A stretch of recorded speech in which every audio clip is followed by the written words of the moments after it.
I think time relates to things, and yet there is no timeline in grief. And it's a very nuanced thing to talk about. So, for instance, I often talk about the acute phase of grief when it's just happened in our world. Then I talk about early grief, and early grief to me is the first 2 years of grief. Then I talk about mature grief. Now, it's not 2 years exactly for anyone. Everything's, a general statement. All our grief is unique. But it's helpful because how I talk to someone at a month is very different than the tools I would use if they're at 2 years or 5 years and they're feeling stuck. So there is a time element that I think we can't ignore, but we have to be careful not to create a timeline for people to get over their grief and move on, because our grief is not a cold or a flu. We don't move on from our loved ones. We live with that loss and find ways to honor it. You mentioned Kübler-Ross. I always like to say, literally in that book we did on grief and grieving, on page 1, it says, there's many models for grief. There's not a map for grief. The stages don't have to be linear. I always like to tell people, in a lot of ways, it's been our modern culture that wants to find 5 easy steps for grieving that really has distorted her work.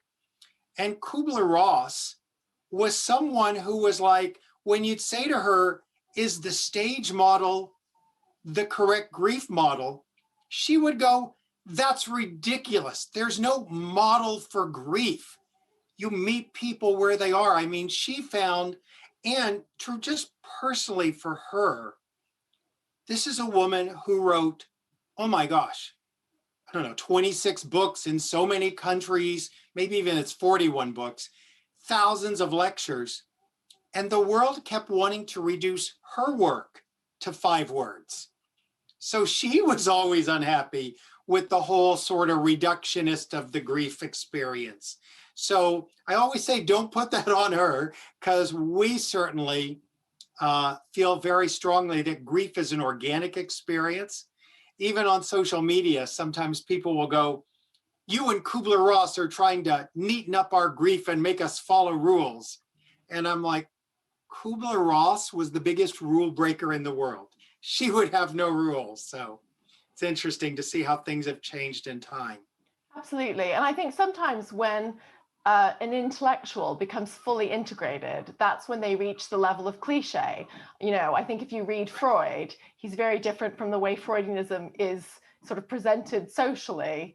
And it's almost a sign that they've become integrated. And you're right, grief is very individual, but at the same time, it's also very human. It's something that connects us.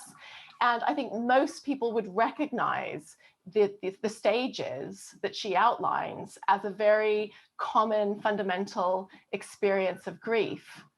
Yeah, it's interesting. Many times I find it's academics who sort of wanted to have the argument where people in grief, they're like, please, I just need help. I don't care what it looks like. And I think for some who grief is such an unknown terrain, thinking about there's this loose scaffolding that lets you know anger is normal, that lets you know I can't believe they're gone is normal, that lets you know the what ifs and if onlys are normal, and the sadness is normal. And gives you a language to recognize. It gives you a language, yes. Like where you are at a particular moment, or if you are having particular impulses, you can almost give a label to it and a name to it, which helps you recognize what you're doing.